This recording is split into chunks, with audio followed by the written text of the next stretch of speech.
नमस्कार दोस्तों, SSC and railway math YouTube channel पर आप सभी का बहुत बहुत हार्दिक अभिनंदन है। दोस्तों, आज की इस वीडियो में हम लोग यूथ कंपटीशन टाइम्स पब्लिकेशन के रेलवे मैथमेटिक्स बुक से परसेंटेज में टाइप 6 और टाइप 7 को सॉल्व करने जा रहे हैं। तो आइए सेशन को शुरू करते हैं टाइप 6 के पहले सवाल से। अभी हम लोग टाइप 6 को सॉल्व करेंगे और उसके बाद जब टाइप 6 खत्म हो जाएगा तो उसके बाद हम लोग टाइप 7 को भी इसी सेशन में सॉल्व करने वाले हैं। आइए क्वेश्चन नंबर 163 की ओर बढ़ते हैं। ये टाइप 6 का पहला सवाल है। देखिएगा, क्वेश्चन नंबर 163 टाइप 6 का पहला सवाल। सवाल में दिया हुआ है कि एक फैक्ट्री में बनने वाले खिलौनों में से 20% दोषपूर्ण थे और शेष खिलौनों में से 25% खिलौने क्षतिग्रस्त थे। यदि 4800 खिलौने अभी भी सही स्थिति में है तो उस फैक्ट्री में बनने वाले खिलौनों की प्रारंभिक संख्या क्या होगी, ये आपको पता करना है। उस फैक्ट्री में बनने वाले खिलौनों की मूल संख्या यानी कि प्रारंभिक संख्या क्या होगी, ये आपको पता करना है। देखिए, ये सवाल तो बेसिकली 2 से 3 सेकेंड का सवाल है, आसानी से सॉल्व कर पाओगे आप। लेकिन इस सवाल को सॉल्व करने से पहले मैं आपको कुछ चीज़ें समझाना चाहता हूँ। देखिए, इस सवाल में, इस प्रश्न में 2 वर्ड यूज किया गया है जिसको आपको समझना पड़ेगा। एक है दोषपूर्ण और दूसरा है क्षतिग्रस्त। दोनों का क्या मतलब होता है? तो देखिए, दोषपूर्ण कहने का मतलब होता है किसी चीज़ को अगर आप बनाना चाहते हो तो वह चीज़ बनने के दौरान अपने वास्तविक रूप में नहीं आता है, उसमें कुछ ना कुछ दोष हो जाता है, त्रुटियाँ या फिर कमियाँ रह जाती है जिसकी वजह से वह अपने वास्तविक रूप में नहीं आ पाता है, तो उसी को हम लोग दोषपूर्ण कहते हैं। जैसे कि उस फैक्ट्री में क्या बनने वाला है? खिलौना बनने वाला है। तो उस फैक्ट्री में जितना भी खिलौना बनाना है उसमें से 20% ऐसे खिलौने होंगे जो कि खिलौना के वास्तविक रूप में आएगा ही नहीं, उसमें कुछ ना कुछ कमियां या दोष हो जाएगा जिसकी वजह से वह अपने वास्तविक रूप में आएगा ही नहीं, यानी कि 100% खिलौना बनकर तैयार ही नहीं हो पाएगा। कितना? 20% ऐसे खिलौने होंगे जो कि 100% अपने वास्तविक रूप में आएगा ही नहीं, तो इसलिए 20% खिलौनों की श्रेणी से बाहर कर दिया जाएगा। अब सवाल में कहा है कि जो शेष खिलौना बचेगा उसमें से 25% ऐसे खिलौने हैं जो कि क्षतिग्रस्त हो गया है। तो क्षतिग्रस्त कहने का मतलब होता है कोई चीज़ 100% तो बनकर तैयार हो गया है, लेकिन उसे अगर अब एक जगह से दूसरे जगह पे रखोगे तो उस दौरान कई चीज़ें जो होती है वह टूट जाती है, तो उसी को हम लोग क्षतिग्रस्त यानी कि खराब कहते हैं, टूट फूट जाता है। तो कहा है कि जो शेष खिलौने बचे हैं उसमें से 25% ऐसे खिलौने हैं जो कि क्षतिग्रस्त हो गया है। अभी भी उस फैक्ट्री में सही स्थिति में होने वाले खिलौनों की कुल संख्या 4800 है, तो उस फैक्ट्री में बनने वाले खिलौनों की प्रारंभिक संख्या क्या होगी, आपको पता करना है। बहुत आसान सवाल है। अब मैं उम्मीद करूंगा कि सवाल आप अच्छे से समझ गए हो। तो देखिए, हमसे सवाल में पूछा जा रहा है कि उस फैक्ट्री में बनने वाले खिलौनों की प्रारंभिक संख्या क्या है, मूल संख्या क्या है, ये आप हमें बता दीजिए। अगर हमसे मूल संख्या ही पूछा जा रहा है तो मैं मान लेता हूँ कि उस फैक्ट्री में बनने वाले खिलौनों की मूल संख्या जो होगी वह 100 होगी। आप अपने हिसाब से कुछ भी मान सकते हो, इसमें कोई दिक्कत नहीं है। मैं मान लेता हूं कि उस फैक्ट्री में बनने वाले खिलौनों की प्रारंभिक संख्या यानी मूल संख्या जो होगी वह 100 होगी। उस फैक्ट्री में बनने वाले खिलौनों की प्रारंभिक संख्या जो होगी वह 100 होगी। अब इसी 100 की वैल्यू अपने को कैलकुलेट करना है। अब सवाल में कहा है कि उस फैक्ट्री में जितना भी खिलौना बनना है उसमें से 20% ऐसे खिलौने होंगे जो कि खराब होगा, तो उसको खिलौनों की श्रेणी से हमें बाहर करना पड़ेगा। तो देखिए, 100 का 20% कितना होता है? 20 होता है। 100 का 20% जो होता है वह कितना होता है? 20 होता है। मतलब ये कि खिलौनों की मूल संख्या अगर आपने 100 माना है तो 100 का 20% यानी कि 20, यानी 20 खिलौने ऐसे होंगे जिसको कि खिलौने की श्रेणी से अपने को क्या करना है? बाहर करना है, यानी कि हटाना है। तो खिलौनों की मूल संख्या 100 है, इसमें से 20 खिलौने ऐसे हैं जो कि खराब हो गया है, तो शेष बचे हुए खिलौना कितना होगा? तो आप कहोगे 100 में से 20 को घटा दीजिए, तो अभी भी उस फैक्ट्री में बचे शेष खिलौनों की कुल संख्या जो होगी वह 80 होगी। उस फैक्ट्री में शेष खिलौनों की कुल संख्या जो होगी वह 80 होगी। अब आगे सवाल में कहा है कि जितना खिलौना शेष बचा हुआ है उसमें से 25% ऐसे खिलौने हैं जो कि क्षतिग्रस्त हो गया है, यानी कि खराब हो गया है। तो अगर शेष खिलौने के 25% खिलौने खराब हो गया है, शेष खिलौने के 25% खिलौने खराब हो गया है, तो शेष खिलौने के तो 75% खिलौना अभी भी सही स्थिति में होगा। तो सही स्थिति में होने वाले खिलौनों की कुल संख्या क्या होगी? तो आप कहोगे सर सिंपल सी बात है, शेष खिलौना इतना है, इसमें से 25% खिलौना क्षतिग्रस्त हो गया है, तो शेष खिलौने के 75% खिलौने ऐसे होंगे जो कि अभी भी सही स्थिति में होगा। तो सही स्थिति में होने वाले खिलौनों की कुल संख्या जो है वह अपने को सवाल में दिया गया है 4800। देखिए, ये भी सही स्थिति में होने वाले खिलौनों की संख्या है और ये भी सही स्थिति में होने वाले खिलौनों की कुल संख्या है, तो इसलिए आपस में ये दोनों बराबर हो जाएगा। अब 80 के 75% की वैल्यू अगर 4800 है तो अपने को चाहिए क्या? 100% की वैल्यू चाहिए। अपने को क्या चाहिए? 100% की वैल्यू चाहिए। तो 100% की वैल्यू कैसे कैलकुलेट करते हैं वो देख लीजिए। हम सबको अच्छे से पता है, ये जो 75% है इसको हम लोग 3/4 कहते हैं। परसेंटेज हटाओगे तो नीचे आपको 2 जीरो देना होगा, यानी 100 देना होगा। तो यहाँ से इसे हम लोग क्या लिखते हैं? 20 चौका 100 होता है, 25 चौका 100 होता है, और ये 25 दिया 75 होता है, इसमें कोई दिक्कत नहीं है। 4 से आप इसको कैंसिल कर सकते हो, कितने बार में? 20 बार में। तो यहाँ पे आपको क्या मिलेगा 20 गुना 30 यानी कि 60 मिलेगा। अच्छा, इस एक जीरो से एक जीरो को आप खत्म कर दीजिए, तो न्यूमरेटर में आपको मिल रहा है 2 गुना 3 यानी कि 6 और डिनोमिनेटर में कुछ भी नहीं मिल रहा है। तो इस 6 से जब इसको आप काटोगे, इस 6 से जब आप इसको काटोगे तो 6 8 होता है कितना 48, यानी कि 80 बार में ये कट जाएगा। मतलब 1 यूनिट की वैल्यू जो होगा, यानी कह सकते हो आप कि 1% की वैल्यू जो है वह अगर 80 के बराबर है, अगर 1% की वैल्यू 80 के बराबर है तो आपको चाहिए क्या 100% की वैल्यू चाहिए। तो 100% की वैल्यू जो होगा वह किसके बराबर होगा, तो 100% की वैल्यू जो होगा वह 8000 के बराबर होगा। 80 पर 2 जीरो आप लगा दीजिए और यही इस सवाल का उत्तर होगा। हमसे क्या पूछा था, उस फैक्ट्री में बनने वाले खिलौनों की प्रारंभिक संख्या क्या होगी। तो उस फैक्ट्री में बनने वाले खिलौनों की प्रारंभिक संख्या आपने माना था 100 की वैल्यू निकल के आ गया है कितना 8000 और यही इस सवाल का उत्तर है ऑप्शन नंबर बी। बहुत आसान सवाल है, इसमें और कुछ भी एक्स्ट्रा एक्सप्लेनेशन की जो है कि प्रति किलो गेहूं की कीमत में 25% की कमी के कारण कोई व्यक्ति, क्वेश्चन नंबर 164 को देखिएगा। सवाल में दिया हुआ है कि प्रति किलो गेहूं की कीमत में 25% की कमी के कारण कोई व्यक्ति 600 रुपये में 5 केजी अधिक गेहूँ खरीद पा रहा है। तो प्रति किलो गेहूं की कीमत क्या होगी आपको पता करना है। देखिए, वैसे तो इस तरह के सवाल में 3 से 4 तरह के सवाल पूछे जाते हैं, लेकिन जो कॉमन सवाल बनते हैं, जो बार बार सवाल आपको देखने को मिलेगा, उसमें 2 तरह के सवाल देखने को मिलेगा। एक आपसे ये पूछा जा सकता है कि बताइए गेहूं का प्रारंभिक मूल्य क्या होगा। दूसरा सवाल आपसे ये पूछा जा सकता है कि बताइए गेहूं का वर्तमान मूल्य क्या होगा। यही 2 सवाल आपको लगातार देखने को मिलेगा। लेकिन कई बार होता है क्या कि जो सवाल में पूछा जाएगा उस सवाल को जब आप पढ़ोगे तो आपको ये नहीं पता चल पाएगा कि कौन सी कीमत हमसे पूछी जा रही है, वर्तमान कीमत पूछी जा रही है या फिर प्रारंभिक कीमत पूछी जा रही है।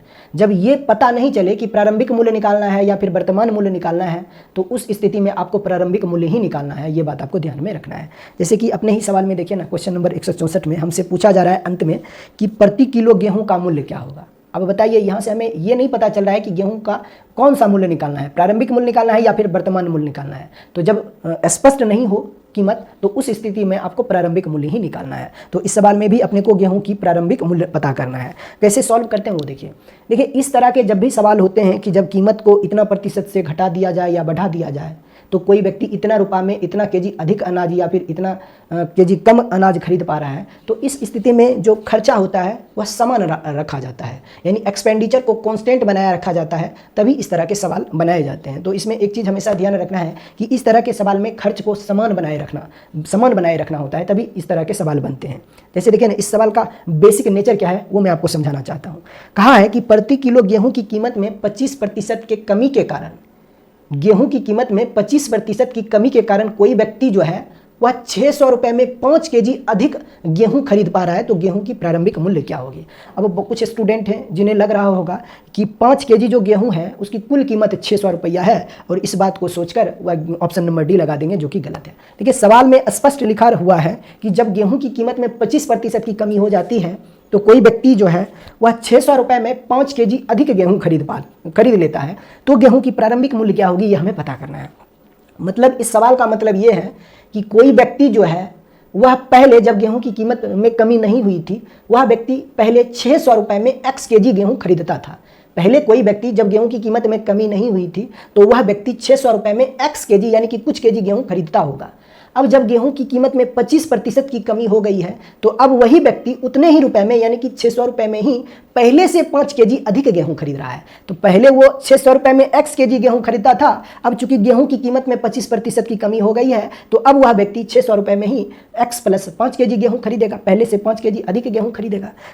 यही होगा। मतलब ये कि दोनों स्थिति में खर्च जो है वह समान हो रहा है। पहले भी 600 रुपये खर्च होता था, अब भी 600 रुपये खर्च हो रहा है। पहले बस खपत जो होता था वह x केजी का खपत होता था, अब खपत x प्लस 5 केजी का खपत हो रहा है, क्योंकि गेहूं की कीमत में कमी हो गई है। उसकी वजह से आप खपत को बढ़ा रहे हो, यानी कि उतने रुपए में पहले से कुछ केजी अनाज आप अधिक खरीद पा रहे हो। तो यही आपसे पूछा जा रहा है कि बताइए प्रति किलो गेहूँ की कीमत क्या होगा, प्रति किलो गेहूँ की प्रारंभिक मूल्य क्या होगी, आपको पता करना है। देखिए कितना आसान सवाल हो गया है। अब देखिए, मैं उम्मीद करूंगा कि सवाल आप अच्छे से समझ गए होंगे। तो देखिए सवाल को कितना आसानी से हम लोग सॉल्व करते हैं। हमें पता करना है गेहूं की प्रारंभिक मूल्य क्या है, इनिशियल प्राइस अपने को पता करना है। तो कैसे निकालते हैं वो देखिए। सवाल में बोला गया है कि गेहूं की कीमत में 25% की कमी हुई है, गेहूं की कीमत में 25% की कमी हुई है। तो देखिए 25% का जो फ्रैक्शन होता है वह 1/4 होता है, यानी कि गेहूं की कीमत जो है वह कितना से कम हो गया है, तो 1/4 से कम हो गया है। गेहूं की कीमत में 25% की कमी यानी कि गेहूं की कीमत जो है वह 1/4 से कम हो गया है। अब अपने को बताया है कि एक्सपेंडिचर को अपने को कांस्टेंट बना के रखना है, यानी कि खर्चा को अपने को समान बनाए रखना है। तो जब कीमत में कमी हो गई है तो खपत में वृद्धि करना होगा, तभी खर्चा समान हो पाएगा, है कि नहीं है। तो अब हमें यही पता करना है कि खपत में कितने की वृद्धि होगी, हम ये जानना चाहते हैं। अगर गेहूं की कीमत में 25% की कमी हुई है, मतलब गेहूं की कीमत जो है वह इतना रुपया से कम हो गया है, तो हम जानते हैं कि खर्च को पहले जितना ही करना है। पहले जितना खर्च होता था उतना ही रुपया अब भी हम खर्च करना चाहते हैं, तो यहाँ पर खपत में वृद्धि करना होगा। तो खपत में कितने की वृद्धि करना होगा ये हमें पता करना है। यहाँ पे देखिए प्लस का साइन मैंने इसलिए लगाया है क्योंकि कांस्टेंट रखना है एक्सपेंडिचर को, खर्च को पहले जितना रखना है। पहले भी वह 600 रुपए खर्च करता था, अब भी वह 600 रुपए ही खर्च करेगा। तो इसलिए खर्च को अगर समान रखना है तो अगर कीमत में 25% की कमी यानी कीमत इतना से कम हो गया है तो खपत को बढ़ाना होगा, इसलिए मैंने यहाँ पे प्लस का साइन लगाया है। अब खपत में कितने की वृद्धि होगी ये हमें पता करना है। तो खपत में अगर वृद्धि निकालना है तो ये मैंने आपको सिखाया था कि यहाँ पर जो नंबर होता है, यहाँ पर जो फ्रैक्शन वैल्यू होता है, उसमें जो न्यूमरेटर वाला टर्म होता है, यहाँ पे देखिए न्यूमरेटर में अंश में 1 है, तो यहाँ पर जो न्यूमरेटर होगा उसी न्यूमरेटर को यहाँ पर भी हम लोग लिखेंगे। न्यूमरेटर के साथ कोई छेड़छाड़ नहीं करेंगे, बस यहाँ पे जो डिनोमिनेटर होगा, यहाँ पर जो हर की वैल्यू होगी वह इसके अंश और हर का योगफल होगा। तो यहाँ पे अंश में 4 है और हर में -1 है, तो 4 +4 और -1 का जो योगफल होगा वह कितना हो जाएगा, 3 होगा। इन दोनों का योगफल जो होगा वह कितना हो जाएगा, 3 हो जाएगा। तो इसका मतलब ये हुआ कि जब कीमत में 25% की कमी, जब कीमत इतना से कम हो जाएगा तो खपत को इतना से बढ़ाना होगा, तभी जाके खर्च जो होगा वह पहले जितना ही रह पाएगा। यानी कि खपत में जो वृद्धि करनी होगी वह 1/3 की वृद्धि करनी होगी, तो उस स्थिति में खर्चा जो है वह पहले जितना ही रह पाएगा। तो अब सवाल में दिया गया है कि खपत में कुल मिलाकर देखिए कीमत में इतने की कमी हुई है तो खपत में इतने की वृद्धि करना होगा, तो खर्चा पहले जितना रह पाएगा। लेकिन सवाल में दिया गया है कि खपत में इतने की वृद्धि नहीं हुई है बल्कि 5 kg की अधिक वृद्धि हो रही है। यानी गेहूं की कीमत में 25% की कमी के कारण कोई व्यक्ति जो है वह 5 kg अधिक गेहूं खरीद पा रहा है। तो खपत में इतने की वृद्धि जो है वह 5 kg के बराबर है। खपत में इतने की जो वृद्धि है, खपत में 1/3 की जो वृद्धि हो रही है वह वास्तव में 5 kg गेहूं के मूल्य के बराबर है। अगर 1/3 की वैल्यू 5 के बराबर है, 1/3 की वैल्यू 5 के बराबर है, तो 1 का मान जो होगा वह किसके बराबर होगा, 15 kg के बराबर होगा। इसका मतलब ये हुआ कि वह व्यक्ति जो है वह प्रारंभ में 600 रुपए में कितना गेहूं खरीदता था, 15 kg गेहूं खरीदता था। इसका मतलब ये हुआ, देखिए यहाँ पर जो 1/3 मैंने निकाला है यह खपत में वृद्धि को दर्शाता है। खपत में इतने की वृद्धि हुई है, लेकिन सवाल में दिया गया है कि खपत में जो वृद्धि हो रही है वह 5 kg के बराबर हो रही है। तो 1/3 का मान अगर 5 kg के बराबर है तो 1 का मान 15 kg के बराबर है। तो यहाँ से इनिशियल वेट निकलता है, मतलब पहले वह व्यक्ति जो है वह 15 kg गेहूं खरीदता था। पहले वह व्यक्ति जो है वह 15 kg गेहूं खरीदता था, कितना रुपया में, 600 रुपया में वह 15 kg गेहूं खरीदता था। तो प्रति kg गेहूं का मूल्य कितना होगा ये बताइए। 1 kg गेहूं का मूल्य कितना होगा, तो 15 चौका कितना होता है, 60, यानी प्रति kg गेहूं का मूल्य जो होगा वह 40 रुपया होगा, और यही इस सवाल का उत्तर होगा। यानी कि प्रारंभ में उस गेहूं की कीमत जो होगी वह 40 रुपया होगी, और यही इस सवाल का उत्तर होगा, option number C. Option number C इस सवाल का उत्तर होगा। प्रारंभ में उस गेहूं की कीमत जो होगी वह 40 रुपया होगी, प्रति kg 40 रुपया होगा, और यही इस सवाल का उत्तर होगा। यदि मान के चलिए यदि हमसे पूछता कि बताइए वर्तमान मूल्य क्या होगा, उस गेहूं का वर्तमान मूल्य क्या होगा, अगर ये हमें पता करना होता तो हम यहाँ से भी निकाल सकते थे और यहाँ से भी निकाल सकते थे। गेहूं की प्रारंभिक मूल्य जो है वह 40 रुपया है। अब कहा है कि गेहूं की कीमत में 25% की कमी हो गई है, तो 25% की कमी मतलब कि 1/4 की कमी, यानी कि कीमत में कितने की कमी हुई है, 10 रुपए की कमी हुई है। पहले 40 रुपए kg था, अब 10 रुपए कम हो जाएगा, तो अब उस गेहूं की कीमत जो है वह 30 रुपया प्रति kg हो जाएगा। यानी कि वर्तमान में उस गेहूं की कीमत जो है वह 30 रुपया kg होगा। लेकिन हमसे ये नहीं पूछा है, हमसे पूछा है प्रारंभिक की कीमत क्या होगा, तो प्रारंभिक कीमत जो होगा उस गेहूं की वह 40 रुपया kg होगा, और यही इस सवाल का उत्तर होगा। यदि मान लीजिए एक और तरीका से आप वर्तमान कीमत निकाल सकते हो, वर्तमान मूल्य एक और तरीका से निकाल सकते हो। अगर गेहूँ की कीमत जब नहीं बढ़ाता, मतलब गेहूँ की कीमत में जब कमी नहीं हुआ था, तो उस टाइम वह व्यक्ति जो है वह 600 रुपये में 15 kg गेहूँ खरीदता था। तो अब गेहूँ की कीमत में 25% की कमी हो गई है, तो अब वह व्यक्ति पहले से 5 kg अधिक गेहूं खरीद रहा है, यानी उतना ही रुपए में अब वह व्यक्ति जो है वह 5 kg अधिक गेहूं खरीद रहा है। तो पहले वह 15 kg खरीदता था 600 रुपये में, अब पहले से 5 kg अधिक गेहूं खरीदेगा, यानी पहले 15 तो अब 5 kg अधिक, यानी अब वह 20 kg गेहूं खरीदेगा। अब वह 20 kg गेहूं खरीदेगा कितने रुपए में, 600 रुपये में ही वह 20 kg गेहूं खरीदेगा। तो प्रति kg गेहूं की कीमत जो होगी वह कितना रुपया होगा, 20 या 60 होता है, यानी कि 30 रुपया kg। 30 रुपया प्रति केजी गेहूं की कीमत हो जाएगी। तो यहाँ से भी आप प्रेजेंट प्राइस आप निकाल सकते हो उसके गेहूं का। तो इस तरीके से हम लोग सवाल को सॉल्व करते हैं। अगर वर्तमान मूल्य निकालना है तो ऐसे निकालिएगा, प्रारंभिक मूल्य निकालना है तो इस तरीके से हम लोग निकालते हैं। अब इस सवाल में एक और तरीके से आप सोच सकते हो। मान के चलिए अगर सवाल में ऐसे पूछता, देखिए हमारा आंसर निकल के आ गया, ऑप्शन नंबर सी इस सवाल का उत्तर होगा, ज़्यादा डिबेट करने की जरूरत नहीं है। लेकिन मान के चलिए अगर सवाल में ये पूछा जाता कि वह जो 5 केजी अधिक गेहूं खरीद रहा है, अगर वह व्यक्ति अगर 5 केजी गेहूं नहीं खरीदता, यानी जो व्यक्ति 25% गेहूं की कीमत में जब कमी हो गया है तो वह व्यक्ति उतने ही रुपए में पहले से 5 केजी अधिक गेहूं खरीद रहा है। मान के चलिए अगर वह व्यक्ति 5 केजी अधिक गेहूं नहीं खरीदता तो वह व्यक्ति अपने घर में कितना रुपया वापस लेके जाता। अगर ये हमें निकालना होता तो कैसे निकालते? आप कहोगे सर सिंपल सी बात है, हम तब भी निकाल सकते थे, यहाँ तक तो आप सॉल्व कर सकते थे। यानी कि प्रारंभ में वह 15 केजी गेहूं खरीदता था जिसकी कुल कीमत जो है वह 40 रुपया था, सॉरी 600 रुपया था। प्रारंभ में वह 15 केजी गेहूं खरीदता था जिसकी कुल कीमत जो है वह 40 रुपया था, 600 रुपया था। यानी उस गेहूं की प्रति केजी कीमत जो है मूल्य जो था वह 40 रुपया केजी था। अब कहा कि अगर वह 5 केजी अधिक गेहूं नहीं खरीदता, यानी अभी भी अगर वह जब गेहूं की कीमत में 25% की कमी हो गई है तो अभी भी वह व्यक्ति पहले जितना ही गेहूं खरीदता, यानी जितना पहले वह गेहूं खरीदता था, जैसे पहले वो 15 केजी गेहूं खरीदता था, कब? जब गेहूं की कीमत में कमी नहीं हुई है। अब गेहूं की कीमत में जब 25% की कमी हो गई है तो अब भी वह व्यक्ति अगर 15 केजी ही गेहूं खरीदता तो वह अपने घर में कितना रुपया वापस लेकर जाता? तो आप कहोगे सर सिंपल सी बात है, गेहूं की प्रारंभिक कीमत जो है वह 40 रुपया है, अब गेहूं की कीमत में 25% की कमी हो गई है, यानी अब नया कीमत, वर्तमान कीमत जो है गेहूं का वह 30 रुपया केजी हो गया है। और 30 रुपया केजी के हिसाब से अगर वह 15 केजी गेहूं ही खरीदना चाहता है, यानी जितना केजी पहले वो गेहूं खरीदता था उतना ही केजी अगर वह अब भी गेहूं खरीदता है तो 30 रुपये केजी के हिसाब से 30 रुपये प्रति केजी के हिसाब से 15 केजी गेहूं की कीमत जो है वह 450 रुपया हो जाता। तो उसके पास 600 रुपया था और 450 रुपये का उसने कुल 15 केजी गेहूं खरीद लिया है, तो वह अपने घर कितना रुपया वापस लेकर जाता? 150 रुपया अपने घर को वापस लेकर जाता। और अगर तब हमसे ये पूछता था तब हमारा उत्तर होता 150 रुपया। यानी कि जितना केजी वह अधिक गेहूं खरीद रहा है, गेहूं की कीमत में 25% के कमी के कारण कोई व्यक्ति जो है वह 5 केजी अधिक गेहूं खरीद पा रहा है। अगर वह 5 केजी अधिक गेहूं नहीं खरीदता तो उस 5 केजी गेहूं के बदले में वह अपने घर में इतना रुपया वापस लेकर जाता। अगर ये हमसे सवाल पूछता तो हमारा उत्तर 150 होता। लेकिन इतना झंझट करने की कोई जरूरत नहीं, हमसे सिर्फ इतना पूछा है कि गेहूं का प्रारंभिक कीमत क्या होगा। तो गेहूं की प्रारंभिक मूल्य जो है वह 40 रुपया केजी होगा, जो कि हम लोगों ने बहुत पहले निकाल रखा है। चलिए आगे बढ़ते हैं क्वेश्चन नंबर 165 की ओर। क्वेश्चन नंबर 165 की ओर देखिए, सवाल में कहा है कि अनीता फैशन बुटीक चलाती है जिसके खर्च के शीर्षक निम्नलिखित हैं। खरीद में वह 30%, दर्जी के भुगतान में 40% और किराए व बिजली में 30% खर्च करती है। यदि उसका कुल खर्चा 50 रुपया प्रति महीना है तो दर्जी के भुगतान करने में उसने कितना रुपया खर्च किया, ये आप हमें बता दीजिए। यानी प्रति महीना वह अगर 50,000 रुपये खर्च करता है जिसमें से दर्जी पर वह 40% खर्च करता है, प्रति महीना वह 50,000 रुपया खर्च करता है, प्रति महीना वह अगर 50,000 रुपया खर्च करता है और जिसमें से 40% जो है खर्चा वह दर्जी पर करता है, तो दर्जी पर खर्च होने वाली धनराशि कितनी होगी आपको पता करना है। तो कुल खर्चा इतना है, इसमें से 40% ऐसे खर्चे हैं जो कि दर्जी पर होता है। तो बस इसी 50,000 का अपने को निकालना है, कितना? 40% निकालना है। तो बस आप निकाल दीजिए, 5 चौका 20 होता है, तो 20,000 निकल के आ जाएगा उत्तर, और यही इस सवाल का उत्तर होगा। यानी कि दर्जी पर वह कुल कितना खर्च कर रहा है? 20,000 रुपया खर्च कर रहा है, ऑप्शन नंबर सी, और यही इस सवाल का उत्तर होगा। यानी कि दर्जी पर वह कितना खर्च कर रहा है? कुल खर्चा का 40%। आइए आगे बढ़ते हैं क्वेश्चन नंबर 166 की ओर। 166 को देखिएगा, 166 को देखिएगा। कहा है एक छोटे पैमाने पर व्यवसाय में निम्नलिखित खर्च होते हैं। खरीद पर 25%, कर्मचारियों के वेतन पर 25% और रख रखाव पर 50% खर्च होता है।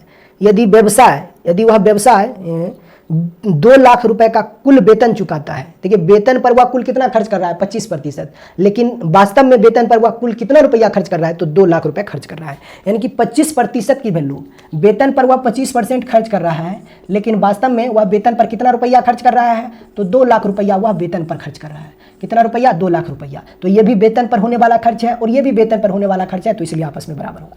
25% की वैल्यू अगर 2 लाख के बराबर है तो हमसे क्या पूछा जा रहा है? हमसे पूछा जा रहा है कि रख रखाव पर इसका खर्चा क्या आएगा। तो रख रखाव पर वह 50% खर्च कर रहा है। 25% की वैल्यू 2 लाख है, तो 50% की वैल्यू जो होगा वह कितना हो जाएगा?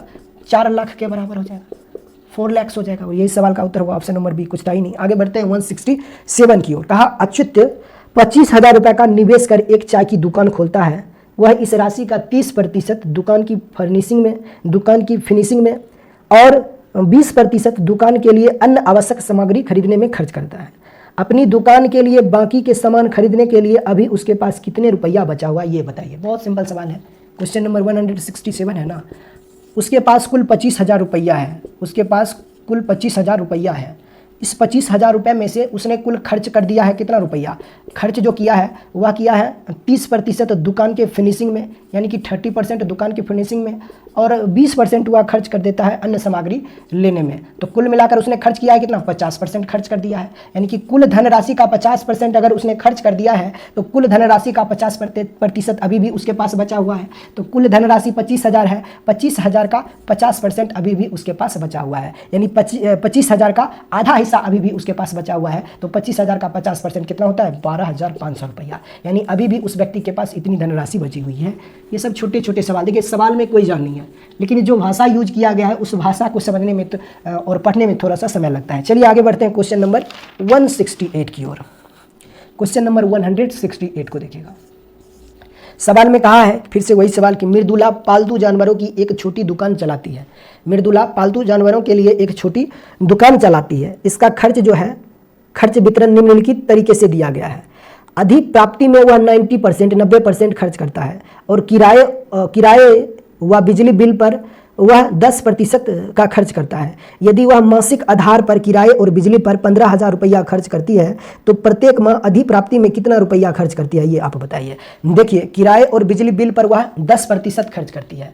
किराए और बिजली बिल पर वह 10% का खर्च करती है, लेकिन सवाल में दिया हुआ है कि किराए और बिजली बिल पर वह 15,000 रुपये खर्च करता है, 15,000 रुपया खर्च करती है। ठीक है, यानी कि हम कह सकते हैं कि 10% की वैल्यू अगर 15,000 के बराबर है तो हमसे क्या पूछा जा रहा है कि अधिप्राप्ति में कितना खर्च करती है। तो देखिए, अधिप्राप्ति में वह 90% खर्च करती है। अपनी धनराशि का 90% वह अधिप्राप्ति में खर्च करती है। तो 10% की वैल्यू अगर 15,000 के बराबर है तो अपने को चाहिए क्या? 90% की वैल्यू चाहिए, यानी अधिप्राप्ति पर वह 90% खर्च करती है, तो इसी 90% की वैल्यू आपको चाहिए। तो इसको 90% बनाने के लिए इसमें 9 से मल्टीप्लाई कर दीजिए और इधर भी 9 से मल्टीप्लाई कर दीजिए। तो 15 नमा कितना होता है? 135, यानी कि 135,000 हम कह सकते हैं, यानी कि 1,35,000।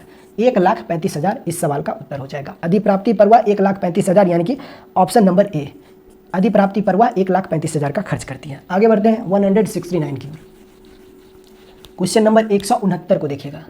क्वेश्चन नंबर 169 को देखिएगा। सवाल में कहा है कि एक किराए की दुकानदार जो है, एक किराए की दुकान 2 अलग अलग विक्रेताओं से पैक किए गए रस की 600 बोतलें खरीदती है। एक किराए की दुकानदार जो है वह 2 अलग अलग विक्रेताओं से पैक किए गए रस की 600 बोतलें खरीदती है। ठीक है, 20% माल विक्रेता 1 से, यानी कि सेलर 1 से, और 80% माल विक्रेता 2 यानी सेलर 2 से लिया जाता है। एक बोतल का क्रय मूल्य अगर 25 रुपया है और सेलर 2 यानी विक्रेता 2 के मूल्य की समीक्षा करने के बाद दुकानदार को पता चलता है कि 25% माल सिर्फ एक दिन की अवधि तक ही उपयोग किया जा सकता है और वह 25% माल को वापस लौटाने का फैसला करता है, तो विक्रेता 2 यानी सेलर 2 उसे कितना रुपया वापस करेगा ये आपको पता करना है। देखिए, कुल मिलाकर मैं आपको सवाल समझाने का प्रयास करता हूँ कि एक दुकानदार जो है वह 2 सेलर से, 2 दुकानदार से, 2 तरह के दुकानदारों से 600 बोतलें खरीदता है। सेलर 1 से वह 20% खरीदता है माल और सेलर 2 से वह 80% माल खरीदता है। ठीक है, अब एक बोतल की कीमत जो है वह 25 रुपया है और सेलर 2 से जितना भी उसने माल खरीदा है, 80% जो माल उसने सेलर 2 से खरीदता है, उसमें से दुकानदार को पता चलता है कि 25% ऐसे माल हैं जो कि एक ही दिन की अवधि के लिए पर्याप्त है, यानी एक ही दिन तक वह उपयोग किया जा सकता है। इसलिए वह 25% जो बोतल है जो उसने दुकानदार 2 से, सेलर 2 से खरीदा है, उसे वह वापस करना चाहता है। तो उसके बदले में सेलर 2 जो दुकानदार 2 जो है वह उसे कितना धनराशि वापस करेगा ये आपको पता करना है। बहुत आसान सवाल है। इसमें 2 तरह के सेलर हैं, 2 तरह के दुकानदार हैं। एक दुकानदार पहला है और एक दूसरा दुकानदार है। ठीक है, अब सवाल में कहा है कि एक व्यक्ति है जिसको कि कुल मिलाकर 600 बोतल खरीदना है, 600 बोतल खरीदना है। ठीक है, अब वह क्या करता है कि पहले दुकानदार से कुल 600 बोतल का 20% वह पहले दुकानदार से, सेलर 1 से 600 बोतल उसको खरीदना है, तो वह 20% माल जो है वह सेलर 1 से खरीदता है। यानी सेलर 1 से वह कुल कितना खरीदता है? तो 600 का 20%, 600 का 20% वह सेलर 1 से खरीदता है और शेष जो है वह सेलर 2 से खरीदता है, और सवाल में भी दे रखा है कि 80% वह विक्रेता 2 से खरीदता है, यानी कि सेलर 2 से खरीदता है। तो 600 का 80% जो होगा, 600 का जो 80% होगा वह दूसरे दुकानदार से खरीदेगा। पहले दुकानदार से वह इतना खरीदता है, इतना बोतल खरीदता है, और दूसरे दुकानदार से वह इतना बोतल खरीदता है। तो 600 का 20% कितना होता है, 6 दूना 12, यानी 120 बोतल जो है वह पहले दुकानदार से खरीदता है। तो शेष बोतल जो होगा 600 में से 120 बोतल अगर वह पहले दुकानदार से खरीदता है तो दूसरे दुकानदार से वह कितना खरीदेगा, तो 600 में से 120 को माइनस करोगे तो दूसरे दुकानदार से वह 480 बोतल खरीदेगा। पहले दुकानदार से वह इतना बोतल खरीदता है तो दूसरे दुकानदार से वह इतना बोतल खरीदता है। सवाल में कहा है कि एक बोतल का जो सीपी है, जो कॉस्ट प्राइस है, वो आपको दिया गया है 25 रुपया है। इतना रुपया है प्रति बोतल का कॉस्ट प्राइस। एक बोतल का क्रय मूल्य जो है वह 25 रुपया है। अब आगे सवाल में कहा है कि सेलर 2 से जितना माल उसने खरीदा है, जो जिसकी संख्या 480 आपने निकाला है, क्योंकि सेलर 2 से उस दुकानदार ने इतना माल खरीदा है, तो कहा जितना माल उसने सेलर 2 से खरीदता है उसमें से 25% माल को रिटर्न करना है। तो 480 का 25% कितना होता है, 25% का मतलब होता है 1/4, और 480 का 25% यानी 1/4 जो होगा वह कितना होगा, 120 हो जाएगा। यानी कि सेलर 2 से जितना माल उसने खरीदा है उसमें से 25% माल को रिटर्न करना है, यानी कि कुल कितना बोतल को रिटर्न करना है, 120 बोतल को। इतना बोतल को उसे वापस करना है, इतना बोतल को उसे क्या करना है, वापस करना है। तो इसके बदले में उसे कुल कितनी धनराशि सेलर 2 रिटर्न करेगा, ये आप हमें बता दीजिए। जबकि प्रति बोतल का जो कॉस्ट प्राइस है, एक बोतल का जो क्रय मूल्य है वह 25 रुपया है, तो अगर वह सेलर 2 को इतना बोतल वापस करता है तो इसके बदले में उसे कुल कितनी धनराशि सेलर 2 उस दुकानदार को वापस करेगा, ये आप हमें बता दीजिए। आपको सर सिंपल सी बात है, एक बोतल का क्रय मूल्य जो है वह 25 रुपया है और वह 120 बोतल को वापस कर रहा है, तो 120 बोतल का क्रय मूल्य जो होगा वह कुल इतना रुपया हो जाएगा। तो इन्हीं दोनों का गुणनफल जो होगा, इन दोनों के गुणनफल जो होंगे उतना ही धनराशि सेलर 2 जो होगा वह उस दुकानदार को वापस करेगा। दोनों को मल्टीप्लाई कर लीजिए तो देखिए एक जीरो आ जाएगा, ठीक है। 25 में 50 के जीरो, फिर से हो जाएगा कितना, 5 कैरी, 25 एकम 25 और 25 5 कितना होता है, 30 होता है। यानी कि कितना धनराशि वह सेलर 2 जो होगा वह उस दुकानदार को वापस करेगा, 3000 रुपया वापस करेगा। ये सवाल का उत्तर है, इसमें कुछ भी एक्सप्लेन की जरूरत नहीं। देखिए कितना छोटा सा सवाल है लेकिन भाषा इतना लंबा कर दिया है, ठीक है। देखिए ये सब करने की कोई ज़रूरत नहीं थी, लेकिन हाँ है क्या कि जब तक कि आप इसका 20% नहीं निकालोगे तब तक ये वैल्यू कैसे आप पता चलेगा। और वैसे इस वैल्यू की कोई ज़रूरत नहीं है, अगर आप इसका वैल्यू नहीं भी पता करते हो तो ये वैल्यू आप पढ़ के सवाल को सॉल्व कर सकते हो। 600 का 80% अगर वह सेलर 2 से खरीदता है तो सेलर 2 से उसने कुल कितना बोतल खरीदा है, कुल मिलाकर 480 बोतल वह सेलर 2 से खरीदता है, दुकानदार दूसरे दुकानदार से खरीदता है। तो इस इतना बोतल में से 25% बोतल को इसे रिटर्न नहीं करना है इसी के पास, तो इसका 25% 120 हो जाता है। 120 बोतल अगर इसको ये वापस कर देता है तो इसके बदले में उसे कुल कितनी धनराशि वापस मिलेगी, तो 3000 रुपये धनराशि वापस मिलेगी, क्योंकि एक बोतल का क्रय मूल्य जो है वह 25 रुपये है। देखिए कितने छोटे छोटे सवाल हैं और ऐसे ही सवाल बार बार परीक्षाओं में पूछे जाते हैं। चलिए आगे चलते हैं 170 की ओर। क्वेश्चन नंबर 170 को देखिएगा, 170 को देखिएगा। सवाल में दिया हुआ है कि एक खाद्य खुदरा श्रृंखला की बिक्री का 30% भाग डेयरी उत्पाद है और शेष ताजे उत्पाद है। यदि श्रृंखला में प्रत्येक माह लगभग 50,000 की बिक्री होती है तो डेयरी उत्पादों की बिक्री की राशि क्या होगी, आपको पता करना है। एक खाद्य खुदरा श्रृंखला की बिक्री का 30% भाग डेयरी उत्पाद करता है, ठीक है, और शेष ताजे उत्पाद है। यदि श्रृंखला में प्रत्येक माह लगभग 50,000 रुपये की बिक्री होती है तो डेयरी उत्पादों की बिक्री की राशि क्या होगी। बस 50,000 का 30% निकाल दीजिए, यानी कि कुल बिक्री का 30% डेयरी उत्पाद से होता है। तो कुल बिक्री अगर 50,000 रुपया है और इसका 30% वह डेयरी उत्पाद से करता है तो 50,000 का 30% कितना होता है, 15,000 रुपया होता है। इसमें आपको कोई सोचने वाली ज़रूरत नहीं है, इसको इससे मल्टीप्लाई कर दीजिए। अब 5 गुने कितना होगा, 500 और गुने 30 यानी कि 15,000 रुपया। चलिए आगे बढ़ते हैं क्वेश्चन नंबर 171 की ओर। क्वेश्चन नंबर 171 को देखिएगा। सवाल में दिया हुआ है कि पिछले साल मनीष कॉर्नर ने फर्नीचर बदलने के लिए दुकान फर्स्ट पर 1 लाख और दुकान सेकंड पर 1.5 लाख रुपए का निवेश किया, ठीक है। उन्होंने अगले 3 तिमाहियों में खर्च को वसूल किया।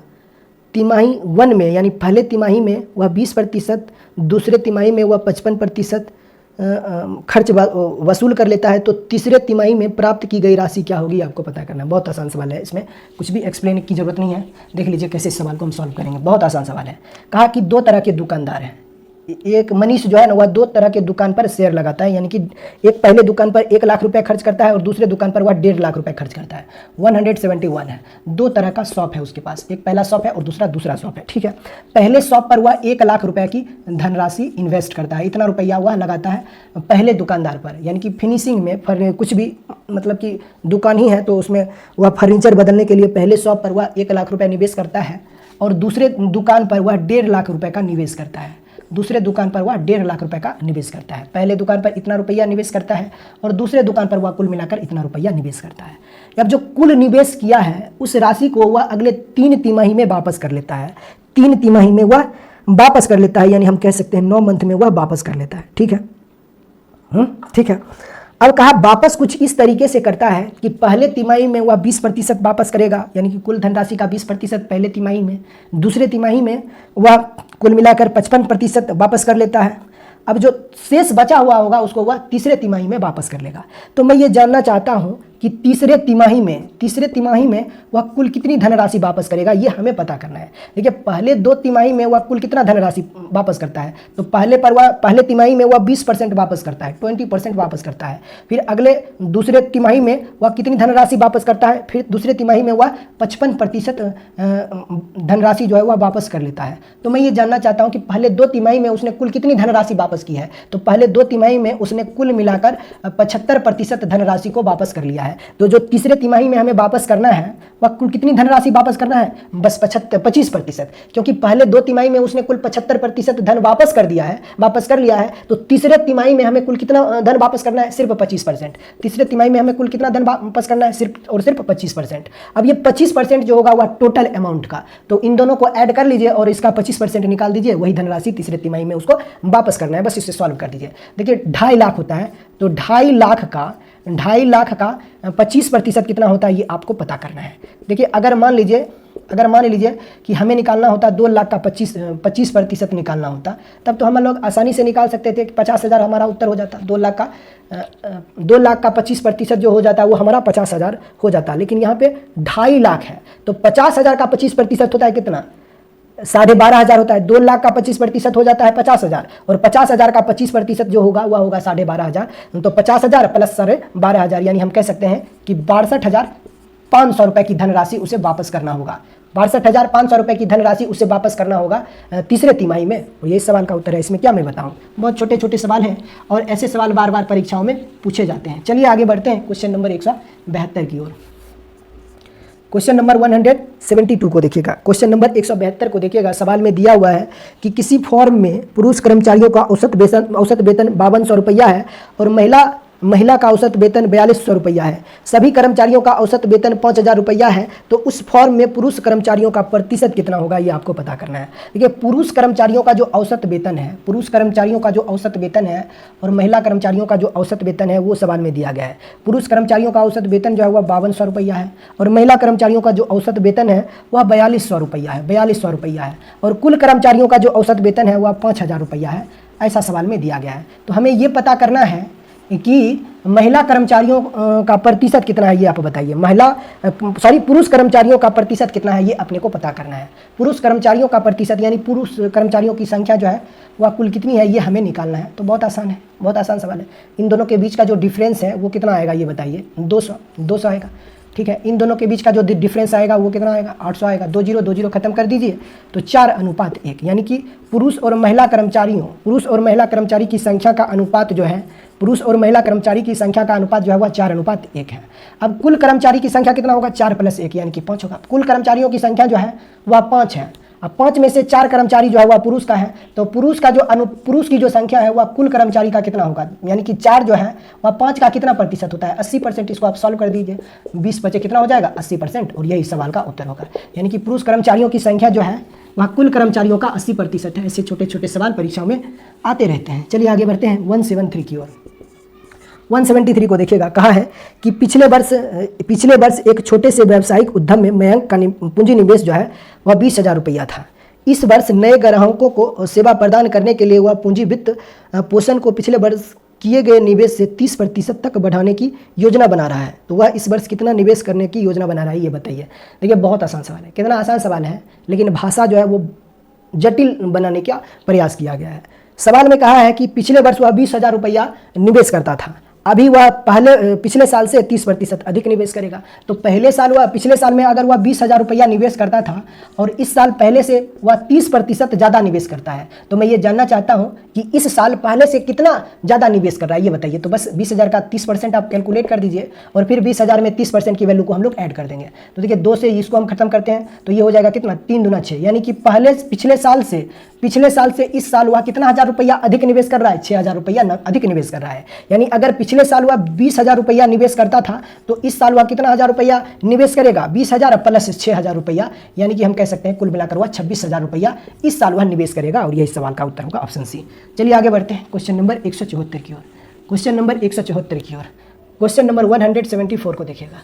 क्वेश्चन नंबर 174 को देखिएगा। कहा है कि एक स्पोर्ट्स शोरूम में विभिन्न खेल के सामान हैं। स्टोर में एक स्पोर्ट्स शोरूम में विभिन्न खेल के सामान है। स्टोर में 50% बिक्री स्विमिंग के सामान की होती है, 40% बिक्री आउटडोर गेम एसोसरीज और 10% इंडोर गेम एसोसरीज की होती है। यदि किसी विशेष महीना में स्टोर जो है वह 10,000 रुपया का स्विमिंग कॉस्ट्यूम बेचता है तो आउटडोर गेम की बिक्री का अनुमानित आंकड़ा क्या होगा, ये आपको पता करना है। यानी आउटडोर गेमिंग पर वह कुल कितना बिक्री कर रहा है, ये आपको पता करना है। आउटडोर गेम के लिए वह कितना बिक्री कर रहा है, ये आपको पता करना है। बहुत आसान सवाल है। विशेष महीना में वह स्टोर 10,000 रुपये का स्विमिंग कॉस्ट्यूम बेचता है। कितना बेचता है, स्विमिंग कॉस्ट्यूम बेचता है। और ये 10,000 की जो वैल्यू है वह 50% के बराबर होगा, क्योंकि सवाल में कहा है स्टोर में 50% बिक्री स्विमिंग के सामान की होती है, लेकिन वास्तव में वह 10,000 रुपये की बिक्री कर रहा है स्विमिंग कॉस्ट्यूम पर। यानी कि 50% की बिक्री अगर वह स्विमिंग के सामान पे करता है, 50% की बिक्री अगर वह स्विमिंग के सामान पे करता है, तो सवाल में दिया गया है कि स्विमिंग पर होने वाली जो बिक्री की धनराशि है वह 10,000 रुपया है। यानी हम कह सकते हैं कि इस 50,000 रुपये की 50% की वैल्यू जो है वह अगर 10,000 रुपये के बराबर है, तो हमसे पूछा जा रहा है आउटडोर गेम की बिक्री का अनुमानित आंकड़ा क्या होगा। तो देखिए आउटडोर गेमिंग एसोसरीज पर वह 10% खर्च कर रहा है। अगर 50,000 की वैल्यू अगर 10,000 के बराबर है, 50% की वैल्यू अगर 10,000 के बराबर है, तो हमसे क्या पूछा जा रहा है कि 40% बिक्री आउटडोर गेमिंग एसोसरीज और 10% इंडोर गेम एसोसरीज की होती है। हमसे पूछा जा रहा है आउटडोर गेमिंग बिक्री का अनुमानित आंकड़ा क्या होगा। तो देखिए आउटडोर गेमिंग पर वह 40% खर्च कर रहा है, बिक्री कर रहा है। आउटडोर गेमिंग पर वह 40% बिक्री कर रहा है। तो 50% की वैल्यू अगर 10,000 रुपया है तो 40% की वैल्यू कितना हो जाएगा, 40% की वैल्यू जो होगा वह 8,000 रुपया होगा। इसमें कोई दिक्कत नहीं है। कौन सा ऑप्शन दिया गया है, ऑप्शन नंबर ए इस सवाल का उत्तर होगा। ऑप्शन नंबर ए इस सवाल का होगा। हमसे पूछा जा रहा है आउटडोर गेमिंग पर वह कुल कितना बिक्री कर रहा है। तो अगर 50% की वैल्यू 10,000 के बराबर है तो आउटडोर पर वह 40% की बिक्री करता है, तो 40% की वैल्यू जो होगा वह 8,000 रुपये के बराबर हो जाएगा। चलिए आगे बढ़ते हैं। देखिएगा क्वेश्चन नंबर 175 को देखिएगा। सवाल में दिया हुआ है कि सुरेश 1200 में 2 पुस्तक खरीदता है। वह एक पुस्तक को 20% के लाभ पर, दूसरे पुस्तक को 16% की हानि पर बेच देता है। यदि दोनों पुस्तक का विक्रय मूल्य समान है तो दोनों पुस्तक का क्रय मूल्य क्या होगा, ये आपको पता करना है। बहुत आसान सवाल है। मैं मान लेता हूँ कि पहले पुस्तक का जो कॉस्ट प्राइस होगा वह X रुपया होगा। ऐसा मैं मान लेता हूँ, आप कुछ भी मान सकते हो। अगर पहले पुस्तक का कॉस्ट प्राइस X रुपया है तो दूसरे पुस्तक का जो कॉस्ट प्राइस होगा वह कितना होगा, तो आप कहोगे दोनों पुस्तकों का कुल क्रय मूल्य जो है वह 1,200 रुपया है। अगर आपने पहले पुस्तक के क्रय मूल्य को X रुपया माना है तो दूसरे पुस्तक का क्रय मूल्य हो जाएगा 1,200 रुपया माइनस X रुपया, 1,200 माइनस X रुपया, यानी कि दूसरे पुस्तक का क्रय मूल्य जो होगा वह इतना रुपया। पहले पुस्तक का क्रय मूल्य इतना, दूसरे पुस्तक का क्रय मूल्य इतना। अब कहा पहले पुस्तक को वह 20% के लाभ पर बेच देता है। देखिए 20% का लाभ मतलब क्या होता है, 20% की फ्रैक्शन वैल्यू होता है 1/5। अगर लाभ बोला है यानी प्लस का साइन लगा हुआ है, इसका मतलब ये हुआ कि नीचे वाले को ऊपर वाले के साथ जोड़कर लिखना है और नीचे जो का तो 5 में 1 जोड़ देंगे तो ऊपर में 6 होगा और नीचे 5 हो जाएगा। यानी 20% के लाभ यानी कि 6/5, यानी कि पहले पुस्तक को जिसका क्रय मूल्य X रुपया है उसको 20% के लाभ पर बेचा जाता है, यानी कि पहले पुस्तक का जो विक्रय मूल्य होगा वह इतना रुपया होगा। अब दूसरे वस्तु का जो विक्रय मूल्य है वह कितना है, तो सवाल में कहा है कि दूसरे पुस्तक को 16% के हानि पर बेच देता है। तो दूसरे पुस्तक का जो क्रय मूल्य है वह है 1,200 रुपया माइनस X, यानी दूसरे पुस्तक का जो क्रय मूल्य है वह इतना रुपया है और दूसरे पुस्तक को वह 16% के हानि पर बेचता है। तो दूसरे पुस्तक को वह बेचता कितना है, तो 84% पर बेच देता है। तो दूसरे पुस्तक का विक्रय मूल्य इतना और पहले पुस्तक का विक्रय मूल्य इतना। अब सवाल में क्या है कि दोनों पुस्तक का विक्रय मूल्य जो है वह आपस में समान है, ऐसा सवाल में दिया गया है। बस इसको आपको सॉल्व करना पड़ेगा, है ना। इसे जब आप सॉल्व करोगे तो देखिए 84/100 हम लोग इसको लिख सकते हैं। 84/100 हम लोग लिख सकते हैं। 4 से इसको अगर काटते हो तो 21 चौका 84 होता है और 25 चौका ये होता है कितना, 100 होता है। 25 से ये इसके साथ मल्टीप्लाई होगा। चलिए इसको मैं इससे कैंसिल कर देता हूँ, 25 हो जाता है और 3 से आप इसको कैंसिल कर सकते हो कितने बार में, 7 बार में, ठीक है। अब 5 से ये मल्टीप्लाई होगा, 7 से ये मल्टीप्लाई होगा, तो ये क्या बना देगा, ये हो जाएगा 5x बराबर ये हो जाएगा 7 से बरसती 84,000, ये हो जाएगा 84, कितना हो जाएगा 7 से अगर इसको मल्टीप्लाई करते हो तो ये हो जाएगा 8400, ठीक है। 8400 हो जाएगा, 8400 अब माइनस कितना हो जाएगा 7x, इतना ही हो जाएगा, कोई दिक्कत नहीं है। अब ये इसके साथ आएगा तो प्लस में हो जाएगा 12x की वैल्यू जो होगा वह हमारा 8400 के बराबर होगा। तो अगर 12x की वैल्यू 8400 के बराबर है तो बताइए x की वैल्यू जो होगा वह कितना होगा, ये बताइए। 12 सत्ते कितना होता है 84, यानी x की वैल्यू जो होगा वह 700 होगा। यानी एक पुस्तक का जो क्रय मूल्य होगा, पहले पुस्तक का क्रय मूल्य जो होगा वह 700 रुपया होगा। तो दूसरे पुस्तक का क्रय मूल्य कितना होगा, ये बताइए।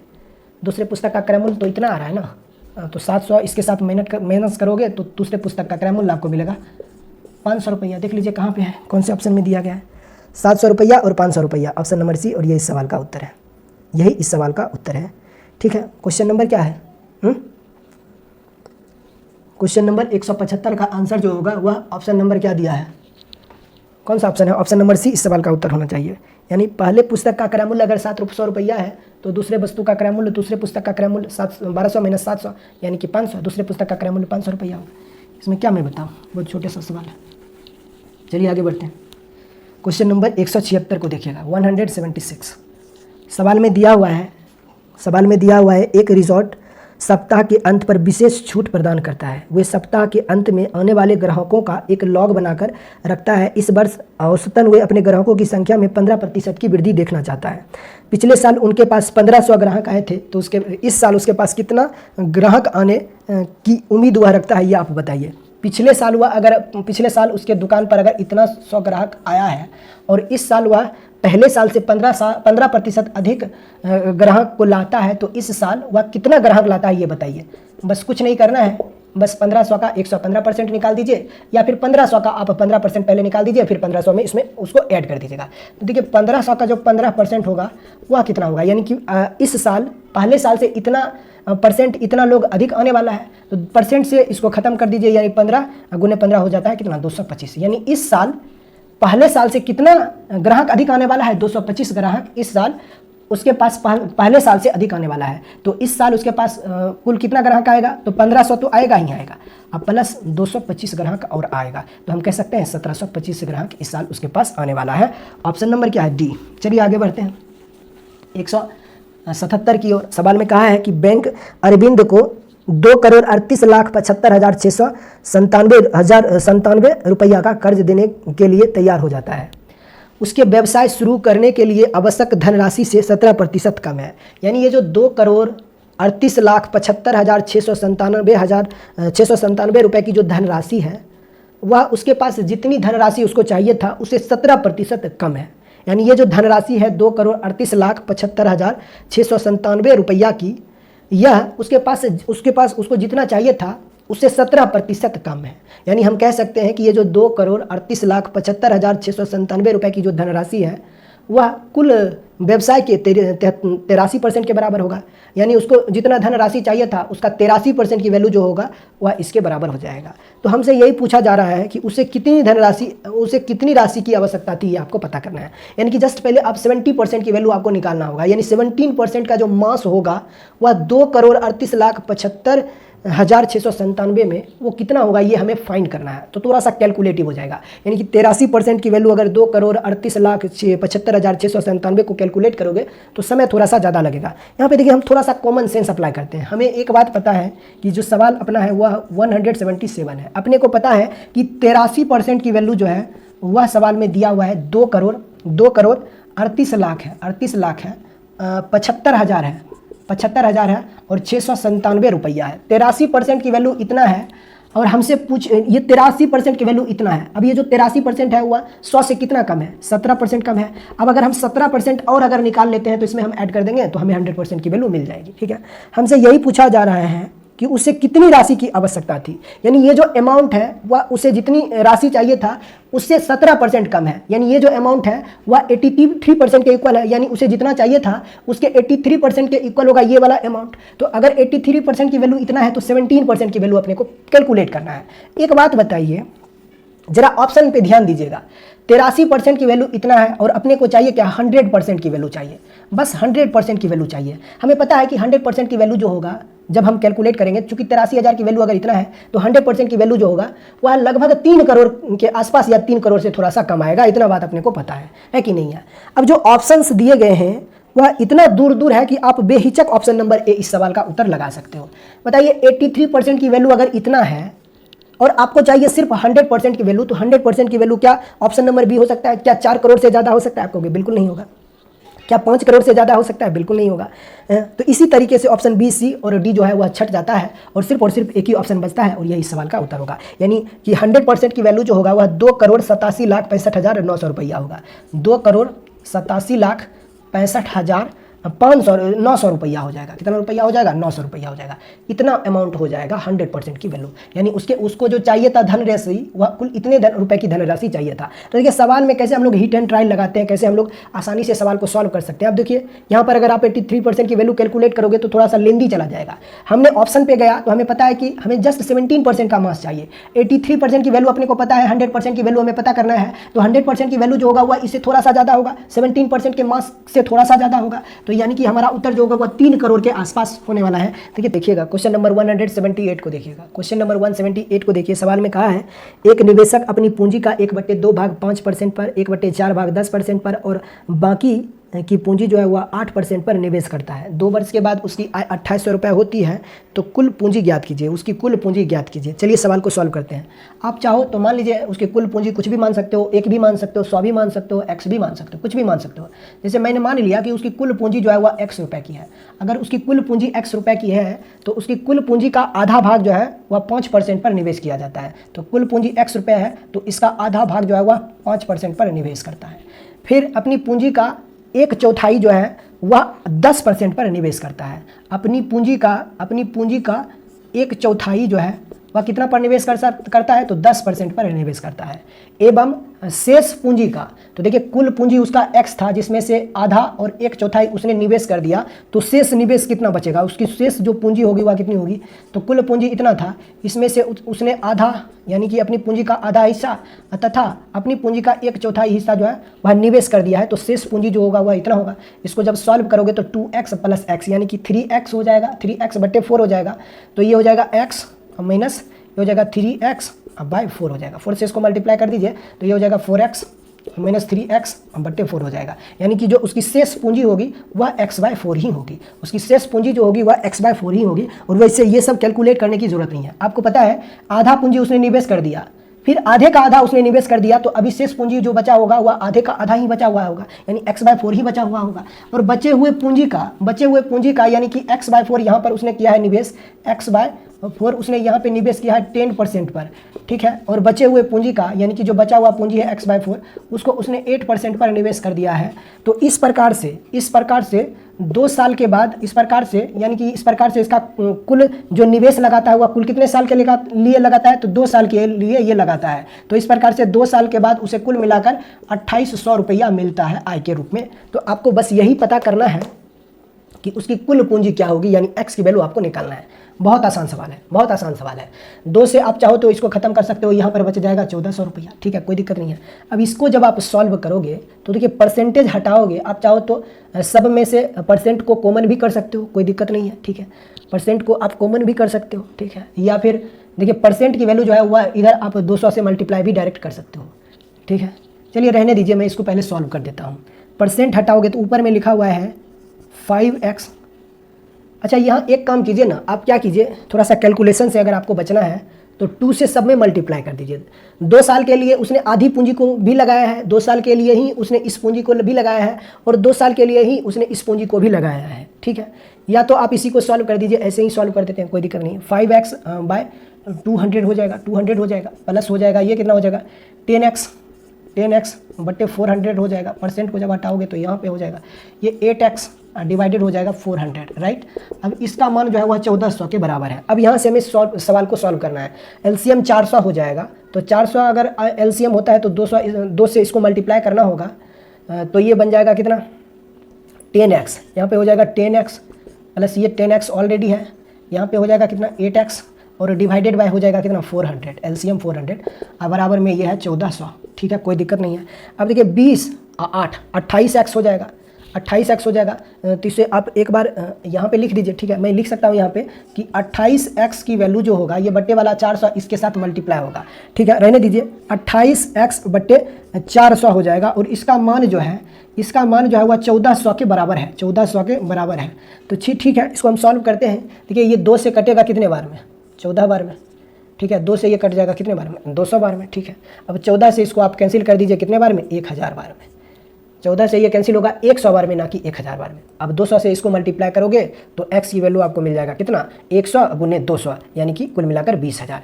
यानी 100 गुने 200 करोगे तो कुल मिलाकर 20,000 रुपये मिलेगा। यानी उसकी कुल पूंजी जो है वह कितने रुपए की है, तो 20,000 की है। और ये इस सवाल का उत्तर है। देखिए ये काफ़ी लेंदी आपको लग रहा होगा, तो इतना करने की कोई ज़रूरत नहीं है। अगर लग रहा है आपको ये लेंदी है तो इतना करने की कोई ज़रूरत नहीं है। देखिए हम कैसे इस सवाल को सॉर्ट आउट कर सकते हैं वो देखिएगा।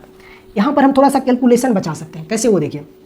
एक बात बताइए, 2 साल के लिए वह अपनी पूंजी को निवेश पे लगाता है, यानी ये भी जो पूंजी है वो भी 2 साल के लिए है, ये भी 2 साल के लिए है और इसको भी उसने 2 साल के लिए निवेश पे लगाया है। तो चलिए इसमें सब में 2 से मैं मल्टीप्लाई कर देता हूँ। तो जब इसमें 2 से मल्टीप्लाई करोगे तो ये बन जाएगा 2 गुने x/2 इंटू 5%, राइट। प्लस इसको भी इसने 2 साल के लिए लगाया है, तो ये हो जाएगा 2 गुने x/4 इंटू 10%, राइट, कोई दिक्कत नहीं है। प्लस इसको भी उसने 2 साल के लिए इन्वेस्ट किया है, तो ये भी हो जाएगा 2 गुने x/4 into 8%, right, equal to ये हो जाएगा 2800, ठीक है, कोई दिक्कत नहीं है। अब देखिए सवाल कितना आसान हो जाएगा, वो देखिए। 2 से 2 को खत्म कर दीजिए, 2 से ये खत्म हो जाएगा 2 बार में, ठीक है, और 2 से ये भी खत्म हो जाएगा कितने बार में, 2 बार में हो जाएगा। अब देखिए ऊपर में यहाँ पे बचेगा 5x%, ठीक है, प्लस यहाँ पे बच जाएगा कितना, अच्छा इस 2 से हम इसको अगेन कैंसिल कर सकते हैं 5 टाइम्स में, तो यहाँ पर भी हो जाएगा 5x%, प्लस इस 2 से अगेन मैं इसको कैंसिल कर सकता हूँ कितने बार में, 4 टाइम्स में, तो ये हो जाएगा यहाँ पर 4x%। अब बराबर में ये हो जाएगा 2800। देखिए सवाल कितना आसान हो गया है। 5 + 5 10x% प्लस 4x%, यानी कि हम बोल सकते हैं इसको 14x% की वैल्यू जो है वह 2800 के बराबर है। अगर 14x% की वैल्यू 2800 के बराबर है तो x% की वैल्यू जो होगा वह कितने के बराबर हो जाएगा, 200 के बराबर होगा।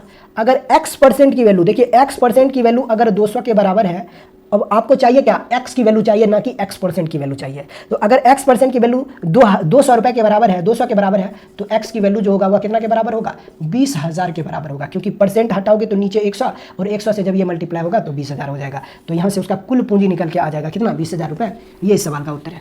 आप इसको मनी मन कैलकुलेट कर सकते हो, चूँकि आप कैलकुलेशन करना होता है तो समय लग जाता है, छोटी से छोटी कैलकुलेशन करने में भी समय लगता है। चलिए आइए आगे बढ़ते हैं 179 की ओर।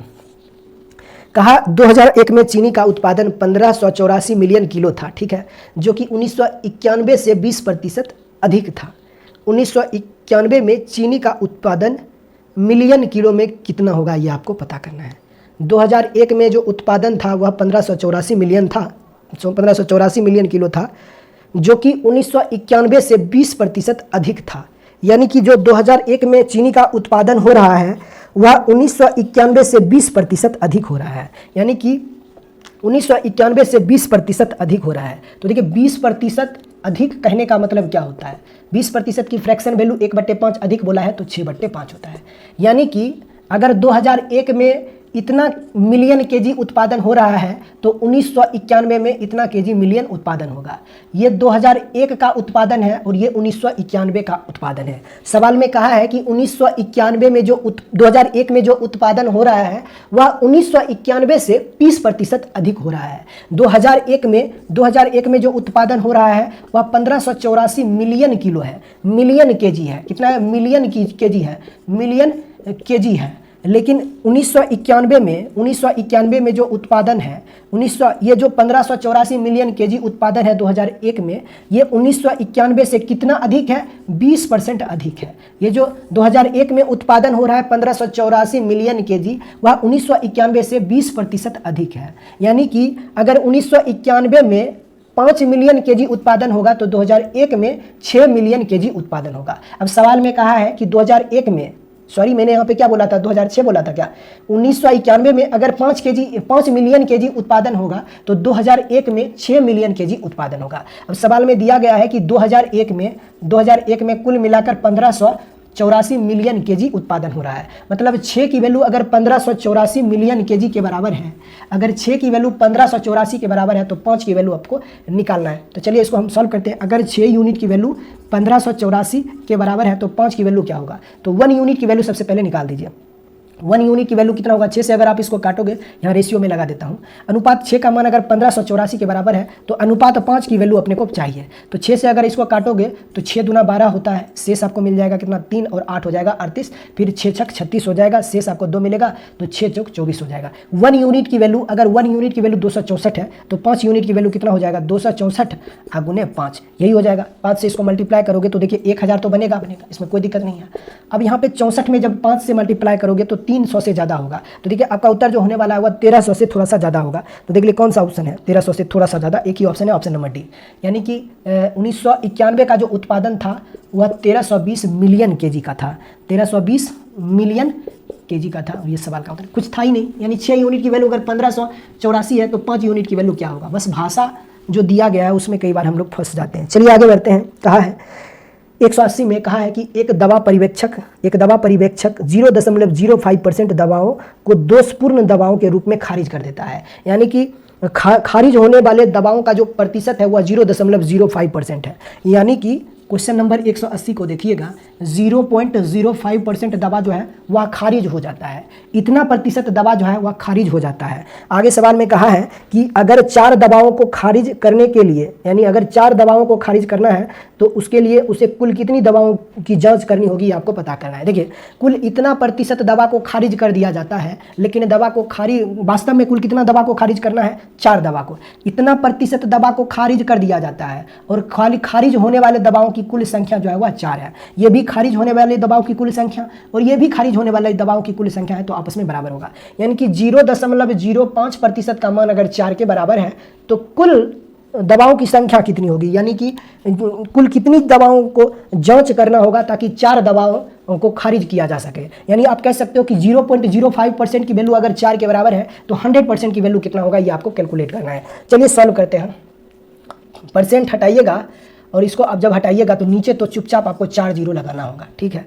अब देखिए 5 से आप इसको कैंसिल कर दीजिए, कितने बार में? 2000 बार में। और 2000 जो है जब 4 के साथ मल्टीप्लाई होगा तो कितना हो जाएगा? 8000 रुपये, 8000 हो जाएगा। यानी कुल दवाओं को, इतना दवा को खारिज करने के लिए कुल कितने दवाओं की जाँच करने की आवश्यकता है? 8000 दवाओं की जाँच करने की आवश्यकता है, ऑप्शन नंबर बी। चलिए आगे बढ़ते हैं 181 की ओर। क्वेश्चन नंबर 181 को देखिएगा। सवाल में कहा है कि किसी मिश्र धातु में 15% चांदी है। मिश्र धातु के किसी भार में यदि 51 ग्राम चांदी है तो दूसरे धातु की मिश्र धातु क्या होगी आपको पता करना है। देखिए अगर कोई मिश्र धातु है जिसमें 15% चांदी है तो 85% तो दूसरा धातु होगा, है कि नहीं है? सवाल में कहा है, हमसे पूछा जा रहा है दूसरे धातु की मात्रा क्या होगी। अगर 15% चांदी है जिसका वजन जो है वह 51 ग्राम है, ठीक है। क्वेश्चन नंबर 181 है, ठीक है। कहा एक मिश्र धातु है जिसमें 15% चांदी है और इसकी कुल वजन जो है वह कितना है? 51 ग्राम है, ऐसा सवाल में अपने को दिया गया है। देखिए कहा है किसी मिश्र धातु में 15% चांदी है।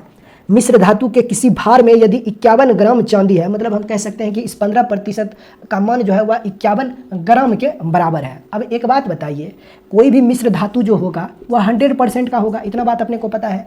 अब इसमें से 100% में से अगर 15% सिर्फ चांदी है, इतना अगर चांदी है तो दूसरा धातु जो होगा वह कितना होगा? 85% होगा। दूसरा धातु जो होगा वह 85% होगा और इसी 85% की वैल्यू अपने को पता करना है। 15% की वैल्यू अगर 51 के बराबर है, 15% की वैल्यू अगर 51 ग्राम के बराबर है तो दूसरे मिश्र धातु का वजन कितना होगा, मात्रा क्या होगा, ये आपको पता करना है। अब दूसरे मिश्र धातु का जो प्रतिशत मान है वह 85% है। 15% चांदी की जो मात्रा है वह 51 ग्राम के बराबर है, तो 85% जो दूसरे धातु हैं उसकी मात्रा क्या होगा ये आपको पता करना है। अगर 15% 51 के बराबर है तो दूसरा धातु जो होगा वह 85% होगा, तो उसी 85% की वैल्यू अपने को पता करना है। अब एक बात बताइए, अगर 15% का मान 51 ग्राम के बराबर है तो 1% 1% का मान जो होगा वह 51/15 के बराबर होगा। 1% का मान जो होगा वह इतना ग्राम के बराबर होगा। अब हमें चाहिए क्या, हमें चाहिए दूसरे मिश्र धातु का वजन चाहिए, दूसरे मिश्र धातु का मान चाहिए, और दूसरा मिश्र धातु जो है वह 85% है। तो 85% की वैल्यू कितनी होगी आपको पता करना है। एक को 85 बनाने के लिए इसमें 85 से मल्टीप्लाई कर दीजिए, तो इधर भी आपको 85 से मल्टीप्लाई करना होगा। तो 51/15 गुने कितना हो जाएगा 85, कितना हो जाएगा 85, कितना हो जाएगा 85, यानी कि दूसरे मिश्र धातु का जो मात्रा होगा वह कुल मिलाकर इतना ग्राम का होगा। अब इसको सॉल्व कर सकते हो। देखिए 3 से अगर काटोगे तो 3 × 5 = 15, 3 से हो जाएगा 17, 5 से इसको काटोगे तो 17 × 5 = 85 और 17 × 17 कितना होगा 289 ग्राम, 289 ग्राम, यानी दूसरे मिश्र धातु का जो मात्रा होगा, दूसरे मिश्र धातु की जो मात्रा होगी वह 289 ग्राम की होगी, और यही सवाल का उत्तर है। चलिए आगे बढ़ते हैं क्वेश्चन नंबर 182 की ओर। क्वेश्चन नंबर 182 को देखिएगा। सवाल में कहा है कि अच्छा ये टाइप 7 में हम लोग आ चुके हैं, तो देख लीजिएगा, यहाँ पे हेडिंग लगा दीजिए टाइप 7। टाइप 7 में क्वेश्चन नंबर 182 को देखिए। सवाल में कहा है कि एक फुटबॉल टीम अपने द्वारा खेले गए मैचों में से 40% मैच हार गई। यदि उनमें से 75 मैच जीते जाते हैं तो उसके द्वारा खेले गए मैचों की कुल संख्या क्या होगी। अगर 40% मैच हार गया है तो 60% मैच उसने जीता होगा। अगर 40% मैच हार गया है तो 60% मैच उसने जीता होगा, यानी इतना परसेंट मैच जो होगा वह जीता होगा, और जीते गए मैचों की कुल संख्या जो है वह 75 है। तो इतना प्रतिशत वह मैच जीत रहा है, परसेंट में इतना परसेंट मैच वह जीत रहा है, लेकिन वास्तव में वह इतना मैच जीत रहा है। तो दोनों ही संख्या जो है वह जीतने वाले मैच को ही रिप्रेजेंट कर रहा है, तो इसलिए दोनों आपस में बराबर होगा। 60% की वैल्यू अगर 75 है तो 100% की वैल्यू कितना होगा, उसने कुल कितना मैच खेला है ये आप हमें बता दीजिए। अगर उसने 60% मैच जीता है जिसकी कुल संख्या 75 है, यानी 60% का मान 75 के बराबर है, तो 100% का मान क्या होगा ये बताइए। 100% की वैल्यू कितना होगा ये आपको पता करना है। तो चलिए सवाल को सॉल्व करते हैं। यहाँ से आप सवाल को जब आप सॉल्व करोगे ना तो क्या होगा ये बताइए। किससे सवाल को सॉल्व है, 15 दोनों तरफ कॉमन है, तो 15 से इसको कैंसिल करिएगा तो ये हो जाएगा 4%, और 4% की वैल्यू जो होगा वह 5 के बराबर। अगर 4% का मान जो है वह 5 के बराबर है तो 100% की वैल्यू निकालना है, तो 25 से इसमें भी मल्टीप्लाई कीजिए और 25 से इसमें भी मल्टीप्लाई कीजिए, तो खेले गए मैचों की कुल संख्या 125 हो जाएगी। ऑप्शन नंबर ए इस सवाल का उत्तर होगा। आगे बढ़ते हैं क्वेश्चन नंबर 183 की ओर। क्वेश्चन नंबर 183 को देखिएगा। इस सवाल में दिया हुआ है कि किसी राशि के 32% के 40% का 60% 432 है। किसी राशि के, एक राशि है x का जो 32% होगा, x के 32% का 40% का 60% की वैल्यू जो है वह किसके बराबर दे रखा है, 432 रुपये के बराबर दे रखा है। तो वह धनराशि क्या होगा, x की वैल्यू क्या होगी आपको पता करना है। चलिए सवाल को सॉल्व करते हैं। कुछ था नहीं, बस परसेंटेज, यहाँ पर भी परसेंट ही होगा, यहाँ पर परसेंट है तो सब सारे परसेंट को हटाइए और सबके नीचे आप 100 लगा दीजिए। यहाँ पे भी 100 लगा दीजिए और यहाँ पे भी आप 100 लगा दीजिए। चलिए अब सवाल को सॉल्व करते हैं। 20 या 60 होता है, 20 25 100 होता है, ठीक है। 20 दूना 40 होता है, 20 25 100 होता है, कोई दिक्कत नहीं है, ठीक है। अब इस 100 को आप ऐसे ही रहने दीजिए, कोई दिक्कत है क्या, नहीं। अब एक बात बताइए, 32 से उसको काटेंगे बाद में, उससे पहले अपना 6 से डायरेक्ट काट दीजिए, कटेगा पक्का कटेगा। 3 दूना 6, 6 से जब आप इसको काटोगे तो ये हो जाएगा कितना, 6 सती 42 हो जाएगा और 6 दूना 12 हो जाएगा, ठीक है। अब 32 यही हुआ ना, 6 सते 42 और 6 दूना 12 हो जाएगा, ठीक है। मामला फंस रहा है, डेसिमल में तो नहीं आ रहा है ना, डेसिमल में तो नहीं आ रहा है ना, ठीक है।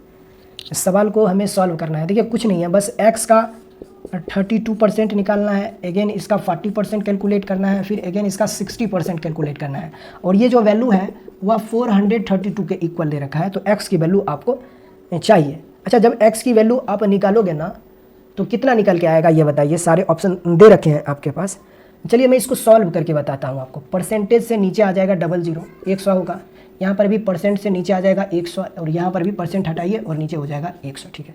यहाँ पर शायद लग रहा है कुछ कैलकुलेशन मिस्टेक है, ठीक है। अब ये 20 25 100 होता है, 20 या 60 होता है, 20 दूना 40 होता है, 20 25 100 होता है, 4 8 32 होता है, 4 8 32 होता है और 4 से ये 25 बार में कट जाएगा। अब देखिए आप चाहो तो 8 से पहले काट दीजिए, कटेगा पक्का कटेगा। 8 25 40 होता है और 8 चौका 32 होता है, और 3 दूना 6, 6 चौक 6 से 9 बार में कट जाएगा, 6 9 54 होता है। अब नीचे क्या है, ऊपर में तो उधर तो 9 है और नीचे जो है वह कितना है, 25 गुने 25 625 है, यही है ना। तो बस कुछ नहीं करना है, x की वैल्यू जो होगा वह हो जाएगा 9 गुने 625। तो देख लीजिए उत्तर क्या हो जाएगा। पहले 600 को 9 से मल्टीप्लाई कीजिए तो 9 छक 5400 हो जाएगा, ठीक है।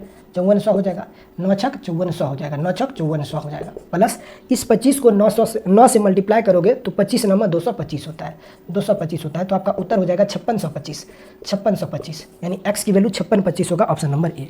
चलिए कुछ नहीं था, आगे बढ़ते हैं क्वेश्चन नंबर 184 की ओर। क्वेश्चन नंबर 184 को देखिएगा। सवाल में कहा है कि किसी संख्या का 44% जो है वह 798.6 के बराबर है तो उस संख्या के 63% का मान क्या होगा। अगर 184 यानी कि अगर 44% का मान जो है वह 798.6 के बराबर है तो 63% का मान कितना होगा, ये हमें पता करना है। उस संख्या का 63% क्या होगा, ये आपको पता करना है। देखिए इस सवाल में ना आप ज़्यादा छेड़छाड़ नहीं कर सकते हो, क्योंकि अगर ऑप्शन को ध्यान से देखोगे तो ऑप्शन इतने क्लोज दे रखे हैं ना कि आप कुछ भी इधर उधर नहीं कर सकते हो। आपको एक्चुअली में सवाल को सॉल्व ही करना पड़ेगा। तो जब आप सवाल को सॉल्व करोगे तो इस सवाल को आपको खुद से सॉल्व करना है। जब इसको सॉल्व करोगे तो 63% की वैल्यू ही हमें कैलकुलेट करना है। तो ये वैल्यू निकल के आ जाएगा 1143 कितना है 45 और ये इस सवाल का उत्तर होगा। चलिए आगे बढ़ते हैं क्वेश्चन नंबर 185 की ओर। कहा एक फल विक्रेता के पास कुछ संतरे थे, उनमें से 60% संतरे उसने बेच दिया, फिर भी उसके पास 380 संतरे बचे हुए हैं, तो आरंभ में उसके पास कितने संतरे थे। क्वेश्चन नंबर 185 को देखिएगा। देखिए माना कि 100% संतरा था, उसमें से 60% उसने बेच दिया है, तो अभी भी उसके पास कुल मिलाकर 40% संतरा बचा हुआ है। अगर 100% संतरा उसके पास था जिसमें से 60% संतरा उसने अगर बेच दिया है तो अभी भी उसके पास कुल मिलाकर इतना प्रतिशत संतरा बचा हुआ है। लेकिन सवाल में कहा है कि बचे हुए संतरों की कुल संख्या जो है वह 380 है, 380 है। ये भी बचे हुए संतरों की कुल संख्या और ये भी बचे हुए संतरों की कुल संख्या, तो इसलिए आपस में दोनों बराबर हो जाएगा। 40% का मान जो है वह 380 के बराबर है। तो यहाँ पर आप 100 लगा दीजिए, 20 दूना 40 होता है और 20 पचे 100 होता है। आप इसको ऐसे भी कैलकुलेट कर सकते हो। मुझे लग रहा है थोड़ा सा इसमें कॉम्प्लिकेटेड हो जाएगा। हाँ कॉम्प्लिकेटेड कुछ नहीं है, सवाल को इतना तो सॉल्व भी कर सकते हैं, लेकिन इससे भी आसान है। मैं क्या करता हूँ कि 40/100 है, 40/100 की वैल्यू अगर 380 है तो 1 0 से 1 0 को आप खत्म कर दीजिए, कोई दिक्कत नहीं है। ठीक है, अब देखिए ये हो जाएगा कितना 2 और ये हो जाएगा कितना 19 हो जाएगा, कोई दिक्कत नहीं है। और 2 से अब इसको 50 बार में कैंसिल कर दीजिए, तो 19 पचे कितना होता है 95, यानी कि 19 पचे 95, यानी कि प्रारंभ में उसके पास कुल कितना सेब था 995 सेब, 950 सेब था, ऑप्शन नंबर सी। और यही सवाल का उत्तर है। आप ऐसे भी सवाल को सॉल्व कर सकते हो, कोई दिक्कत नहीं है। चलिए आगे बढ़ते हैं 186 की ओर। कहा है कि एक संख्या में से 42 घटाने पर प्राप्त संख्या उस संख्या के 70% के बराबर हो जाती है। क्वेश्चन नंबर 186 है ना 186। माना कि एक संख्या में से, माना कि वह संख्या जो है वह x है, x में से 42 घटा देने पर प्राप्त संख्या अपने आप का प्राप्त संख्या उस संख्या के 70% के क्या हो जाता है बराबर हो जाता है। तो उस संख्या का 2/5वां भाग क्या होगा, बस सॉल्व कर दीजिए। प्रतिशत हटा दीजिए, नीचे 100 लगा दीजिए, 1 0 हटा दे सकते हो आप। 10 से इसमें मल्टीप्लाई कर दीजिए तो ये हो जाएगा 10x माइनस कितना हो जाएगा 420 बराबर 7x हो जाएगा। इधर आएगा तो ये हो जाएगा 3x की वैल्यू जो है वह 420 के बराबर है, तो x की वैल्यू जो होगा वह कितना होगा 140 के बराबर, क्योंकि 14 × 42 होता है। तो उस संख्या का 2/5 यानी इसका 2/5 निकालना है। तो 5 से कैंसिल इसको आप काट दीजिए, 5 दूना 10 होता है, ठीक है, 5 8 40 होता है, ठीक है, 28 से दूना कितना होता है 56, यानी उस संख्या का 2/5 56 हो जाएगा, ऑप्शन नंबर डी। चलिए आगे बढ़ते हैं क्वेश्चन नंबर 187 की ओर। सब छोटे छोटे सवाल आते हैं परीक्षाओं में। 187 को देखिएगा। सवाल में दिया हुआ है कि 110% के 10% का मान कितना होगा। 110 के 110% के 10% की वैल्यू क्या होगा, बताइए। ऐसे ऐसे सवाल परीक्षाओं में पूछे जाते हैं। तो कुछ नहीं करना है, बस इसको 100 से डिवाइड करना है और इसको भी 100 से डिवाइड करना है, ठीक है। अब इसको सॉल्व कर दीजिए, 1 0 से 1 0, 1 0 से 1 0, 1 0 से ये भी खत्म हो जाएगा। आप चाहो तो 1 0 से इसको हम यहाँ पर इस 0 से इसको अगर डिवाइड करोगे तो ये हो जाएगा इतना। अब इसको मल्टीप्लाई कर, तो 11 को जब 1.1 से मल्टीप्लाई करोगे तो ये हो जाएगा कितना 12.1 हो जाएगा, यही होगा ना 12.1, ऑप्शन नंबर डी। कुछ था नहीं, चलिए आगे बढ़ते हैं। कहा है क्वेश्चन नंबर 188 में कि एक बिलियन है जिसमें कि नमक और पानी है। कहा है कि पानी की 320 ग्राम मात्रा में समान नमक की मात्रा 33 ग्राम है, तो द्रव्यमान प्रतिशत द्वारा द्रव्यमान के संदर्भ में विलयन की सांद्रता की गणना कीजिए। विलयन में सांद्रता की गणना मतलब कि उस विलयन में नमक का प्रतिशत क्या होगा ये आपसे पूछा जा रहा है। उस विलयन में नमक का प्रतिशत क्या होगा ये आपसे पूछा जा रहा है। 188 विलयन में सांद्रता का मात्रा अगर आपसे पूछा जा रहा है, विलयन में सांद्रता की गणना अगर आपसे पूछा जा रहा है, मतलब कि उस विलयन में नमक की प्रतिशत मान क्या होगी ये आपको पता करना है। उस विलयन में नमक का प्रतिशत मान क्या होगा ये आपको पता करना है। देखिए पानी की कुल मात्रा 320 ग्राम है, जिसमें नमक मिलाया जाता है 33 ग्राम, तो कुल विलयन जो हो जाएगा वह कुल कितने ग्राम का होगा। तो 320 ग्राम तो पानी है, इसमें 33 ग्राम नमक मिलाया जाता है, तो कुल विलयन इतने का होगा। अब इस विलयन में नमक की मात्रा जो है वह 33 ग्राम है। अब इसी की परसेंटेज वैल्यू आपसे पूछा जा रहा है कि इस विलयन में नमक का प्रतिशत मान कितना होगा। तो कुल विलयन इतना है, इसमें से 33% जो है 33 ग्राम जो है वह नमक है, तो 33 जो होगा वह कुल इतना का कितना प्रतिशत होगा, बस यही आपको पता करना है। चलिए सवाल को सॉल्व करते हैं। 320 में 33 को जोड़ोगे तो ये हो जाएगा 353, यही होगा ना, इंटू 100%, राइट, 100%। अब इसको हमें निकालना है। अब एक बात बताइए ज़रा, 100 से इसमें मल्टीप्लाई करोगे तो ये हो जाएगा 3300, ठीक है, नीचे हो जाएगा ये परसेंट लगा दीजिए, ये हो जाएगा 353। अब मुझे बताइए कि आपका मान जो होगा, यानी कि ये दोनों इक्वल कब होगा, जब नीचे भी 3300 हो जाए तो दोनों कट के एक आ जाएगा। मुझे एक बात बताइए, नमक का जो प्रतिशत मान होगा वह 10% से कम होगा या ज़्यादा होगा। आप कहोगे 10% का से कम होगा, क्योंकि अगर मैं इसमें 10 से मल्टीप्लाई करता हूँ तो ये वैल्यू जो होगा वह इससे ज़्यादा हो जाएगा, लेकिन हमें पता है कि इसका मान इससे कम होना चाहिए। तो इसका मतलब ये हुआ कि नमक का जो प्रतिशत मान होगा वह 10% से तो कम होगा। अब देखिए 10% से कम होगा, कितना कम होगा। ऑप्शन नंबर तो ए होगा नहीं, क्योंकि प्रतिशत वैल्यू पूछा जा रहा है, और ऑप्शन नंबर ए में ग्राम में दे रखा है, मात्रा दे रखा है, तो ए नहीं होगा।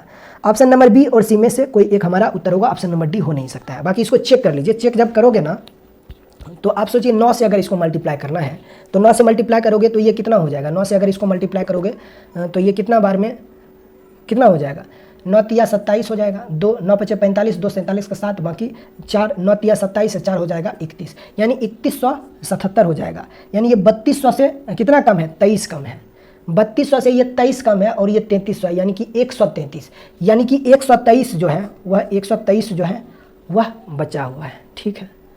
अब 123 को अगर मैं 353 से डिवाइड करता हूँ, 353 से अगर मैं डिवाइड करता हूँ तो कितने बार में लगेगा, यानी कि ये जो होगा वह 0.5 से तो कम होगा, इतना बात अपने को पता है, 0.5 से कम होगा, है ना, क्योंकि 123 गुना 2 हो जाता है कितना, 246, और ये उससे भी बहुत कम है। तो आपका जो उत्तर होने वाला है वह 9.2% के आसपास होने वाला है। देख लीजिए कहाँ पे उत्तर आपका दिया हुआ है, 9.2% के आसपास, यानी ऑप्शन नंबर बी कह सकते हो। ऑप्शन नंबर बी इस सवाल का उत्तर आप कह सकते हो कि 9.35% हो जाएगा, 9.35% हो जाएगा। यानी कि उस विलयन में नमक की जो सांद्रता होगी, यानी उस विलयन में उस द्रव्यमान प्रतिशत द्वारा द्रव्यमान के संदर्भ में विलयन की सांद्रता की जो प्रतिशत मान होगी वह 9.35% आप कह सकते हो, ठीक है। 189 की ओर हम लोग बढ़ते हैं। सवाल में कहा है कि एक विलयन में 189 की ओर बढ़ते हैं हम लोग। कहा है कि एक विलयन में पानी की मात्रा फिर से 320 ग्राम है और सामान्य नमक की मात्रा 31 ग्राम है। द्रव्यमान प्रतिशत द्वारा द्रव्यमान के संदर्भ में विलयन की सांद्रता की प्रतिशत ज्ञात कीजिए। यानी कि जब भी ऐसे सवाल हो कि विलयन की सांद्रता की प्रतिशत मान ज्ञात कीजिए, मतलब आपसे वो पूछ रहा है कि उस विलयन में नमक का प्रतिशत मान क्या होगा, ये आप हमें बता दीजिए। तो देखिए विलयन जो बन रहा है वह कितने ग्राम का बन रहा है, 320 ग्राम तो पानी है और उसमें 31 ग्राम नमक डालना है, तो जो विलयन तैयार होगा वह 351 ग्राम का होगा, 351 ग्राम का होगा। और ये जो 351 ग्राम का विलयन बना है इसमें नमक की मात्रा कितनी है, तो 31 ग्राम है। तो यही आपसे पूछा जा रहा है कि ये जो 31 है वह 351 का कितना प्रतिशत है, ये आप हमें बता दीजिए। बस इसको जब आप सॉल्व करोगे ना तो ये फिर से हो जाएगा 3100, यानी इसका मान भी आ जाएगा कितना, 10% से कम ही आएगा, इसका मान भी 10% से कम ही आ जाएगा। इसको जब आप सॉल्व करोगे तो आसानी है, आसान है, इसको सॉल्व कर सकते हो। फिर 190 की ओर हम लोग चलते हैं। 190 में दिया गया है फिर से वही सवाल, एक विलयन में पानी की मात्रा 320 ग्राम है।